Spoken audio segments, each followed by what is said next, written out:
And I came out when I was 17. And I'm now at State studying psychology. I'm Donna, and I'm 24. And I grew up in Connecticut, actually. I'm an only child. I came out not until I was about 19 or 20. When I was your age, when I was in middle school and high school, I went out with boys, and I have some pictures I'll show you later of my prom date pictures. And it wasn't until I was in college that I started to realize that I was attracted to women. Now we're going to open it up, and you guys can ask us anything you want. Go. Being gay, like, do one have to act like a woman, or, like, how does that go? I mean, I heard that, like, gay men keep the clean house and stuff like that. How do you mostly find out that the other person is gay or a lesbian? How does your parents feel about you being a lesbian? Has anybody really, like, like, when you told them you were gay, they, like, just totally said, I don't want to be your friend anymore, and just left and never saw you again or something? Is it true that a lot of gay men and lesbian women, that sometimes they dress in tight leather and stuff, so they booty to attract men and women? Like when young ladies have short hair like this, like they have to be a dyke or something. That's not really true though, right? Or do a lot of dykes do that? I think it was you who said that when you were 12, like, you started to think about guys and everything like that. Did you feel, like, confused or something? Or, like, if you felt like if you had to kill yourself because you were like that or, like, something? Is there, like, a reason why you're gay? Like, was you raped, like, was you a child, or, like, go through something that came out like you had to, you know? You do have kids. How old would you want them to be before you tell them? Like, if you had a choice to be, like, start all over and be straight, would you rather be straight instead of being gay? If your kids say that they want, when they grow up, they want to be gay like y'all, what would you say? Do you guys get offended when people call you, like, when they call you names? Yeah, especially if they mean it to be offensive. You know, and sometimes, like, I'll walk down the street and people, like, drive by and yell dyke out the window or something. And that's really upsetting. Like, I don't know those people. Like, there's no need for them to do that to me. And one thing, people don't get beat up because they're gay. They get beat up because they look gay. How do you guys do it? We are not allowed to talk about our personal sex lives by the Unified School District. We can't do that. And that's what we're here for anyway. I do want to say, though, that just like you might imagine, sex is not about a single act. There's a lot more involved to it. There's feelings. There's who the two people are, how they feel about each other. And there's two minds involved. A lot of times when parents or administration say there's going to be gay people coming to our school, they make it sound like our school is gay-free, and here come these people from this tribe that we don't know, and they're going to come in here, and this is taboo. But obviously I was a child at one point, and obviously I was in school, and I didn't have those role models. And so when I think about it, I think, no, you're not bringing something that's strange into the school. You're bringing someone to be a role model for people who are, there are gay students in this classroom. 28% of all gay teenagers drop out of high school, more than twice the national average.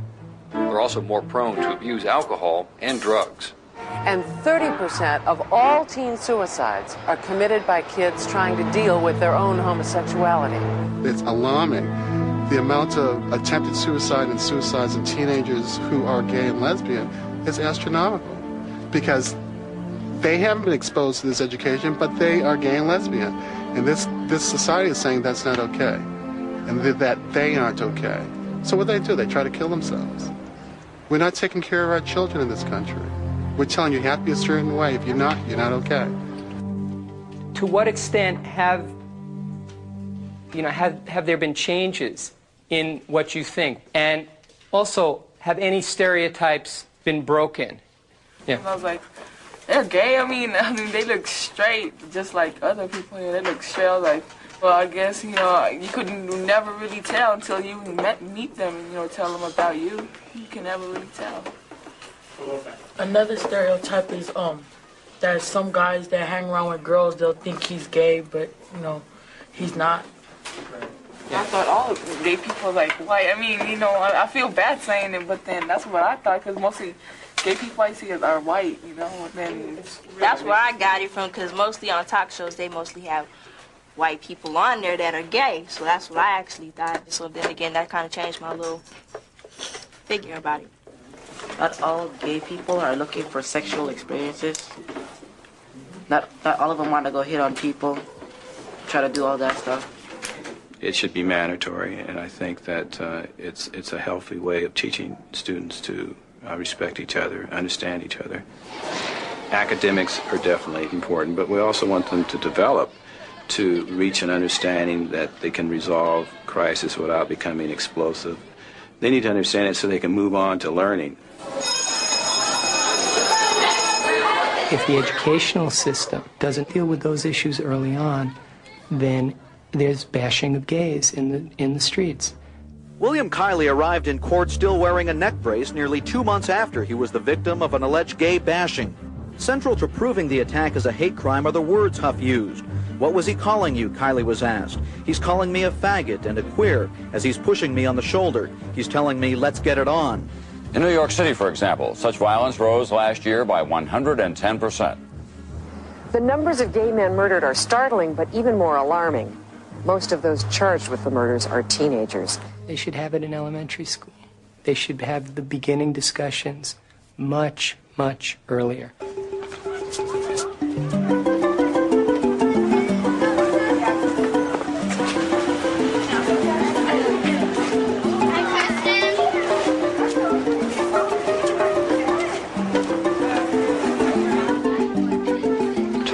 Thursday is Gay and Lesbian Pride Day, which I believe is our 4th year at Cambridge Friends School. In our classrooms, from kindergarten through 8th grade, teachers will be talking about gay and lesbian issues. We really believe that there's God in every person, and those people include homosexuals too. We don't like controversy any more than anybody else. I'm a little worried about that, but not too much. I want to start with you talking a little bit about what you're going to do tomorrow at Gay and Lesbian Pride Day, and to raise any issues that might have come up in the classroom. I don't know. I guess for me, and I'm trying to be decisive, and I don't know what to do about this, but as a school, are we saying that the kids have to support this? I mean, I guess that's what it sounds like to me, that we're saying if a child comes from a background that says that homosexuality is not correct, are we telling that child that they're supposed to, this is what you're supposed to do? I guess I keep getting that feeling that if a person is coming from that background, that we're supposed to tell them this is right. And I just feel like that child is going to... I don't think we're saying that at all. But I think what we're saying is to respect other people's differences. I totally hear what you're saying. It's hard. But I want to make sure that it's there, that if they don't agree, that they too can be respected for that also. That's what I'm trying to say. I want to make sure that it's understood that if you choose not to, that's fine. I still want your respect as well. That's what I'm saying. That's a choice. Not to what? Not to agree with you. Agree about what? That homosexuality is right. A little child in our class the other day said that when her grandmother came to visit, that the parents were explaining to the grandmother about what we were doing here at the school, and the grandmother was very upset and said, this is wrong, this is wrong. The school should not do this, kids should not know about these things, this is just wrong. I don't remember exactly what I said, but I remember being caught in that bind of wanting her to maintain her thing for her grandmother. I'm not going to come between her and her grandmother. So I don't know. I think that's true and real and hard.